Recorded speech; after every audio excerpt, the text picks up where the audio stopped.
আজি বনালোঁ সকলোৱে ভাল পোৱা এবিধ বস্তু খায়ো খুব ভাল লাগে আৰু বিশেষকৈ ল'ৰাবিলাকক এবিধ বস্তু দিব পালে যে কিমান যে ভাল পায় নহয় জানো মনৰ হেঁপাহত অলপ বেছিকৈ লাগে বুলি কয় মানে খাবলৈ লাগে সোৱাদো হয় আৰু ভালো লাগে নাজানো তাতে আকৌ কালাৰফুলো হৈ যায় সেইবাবে কালাৰফুল কৰিবৰ কাৰণে ধুনীয়াকৈ বিট এটা ল'লোঁ আৰু মিক্সাৰতে বিটটো বোলো কাটি লওঁ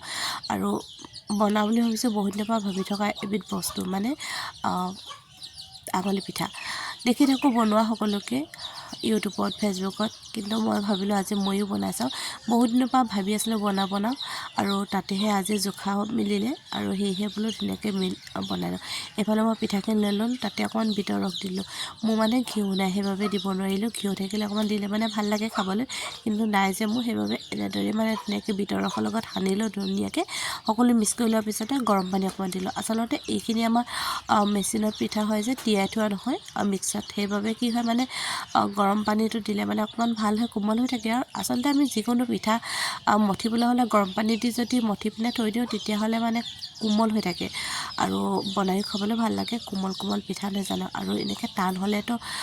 ভাল নালাগে আৰু সেয়েহে ধুনীয়াকৈ গৰম পানী অকণমান দি এইফালে মই বেলনাখনতে দীঘল দীঘল কৰিবলৈ গৈছোঁ নিজৰ ইচ্ছা মানে কিমানটো কোনে কেনেকৈ সৰুকৈ কৰে নে ডাঙৰকৈ কৰে মই প্ৰথমে ডাঙৰ ডাঙৰকৈ কাটি চাট কৰি ল'লোঁ তাৰপিছতে বোলো সৰু সৰু কৰিম মানে অকণমান অসুবিধা হৈ যায় যিহেতু ঘিউটো দিয়া নাই যে সেইবাবে ঘিউটো দিলে মানে আচলতে অকণমান ভাল হয় ভাত খাই নাযায় মোৰ অকণমান ভাত খাই গৈছে কিন্তু তথাপিও মানে পিছত মানে অকণমান ডাঙৰ ডাঙৰ কৰি পিনে কাটি লোৱাৰ পিছত কিন্তু ধুনীয়া হ'ল দেই মানে আৰু আমাৰ আৰু আছেই নহয় গুৰু গোসাঁইসকল মানে অকণমান সহায় কৰি দিবলৈ এই ইহঁতিও আহি অকণমান সহায় কৰি দিলে আৰু ময়ো আচলতে ভালো পালোঁ আৰু মই ইয়াত দেখিছেনে ধুনীয়াকৈ দীঘল কৰি ধুনীয়াকৈ বনাই ল'লোঁ সকলো আৰু ধুনুমানো অকণমান সহায় কৰি দিলে তাৰপিছতে কেৰাহীখনতে এয়া আকৌ এপোৱা গাখীৰ দিলোঁ গাখীৰখিনি অকণমান উতল আহিবলৈ দিলোঁ দিয়াৰ পিছতে এইখিনি দিছেনে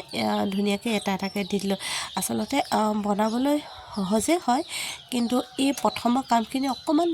টাইম লাগে আৰু কিন্তু সেইখিনি কাম কৰাৰ পিছতে এইখিনি কাম কিন্তু পটককৈ হৈ যায় এফালে মোৰ দেখোন গাখীৰ উতল আহিলে পিঠা ধুনীয়াকৈ ৰেডি হৈ আহিলে আৰু চেনিটো নিজৰ প্ৰয়োজন অনুসৰি দিব পাৰে কিমানটো খায় মই কিন্তু অকণমান সৰহকৈ দি দিছোঁ যিহেতু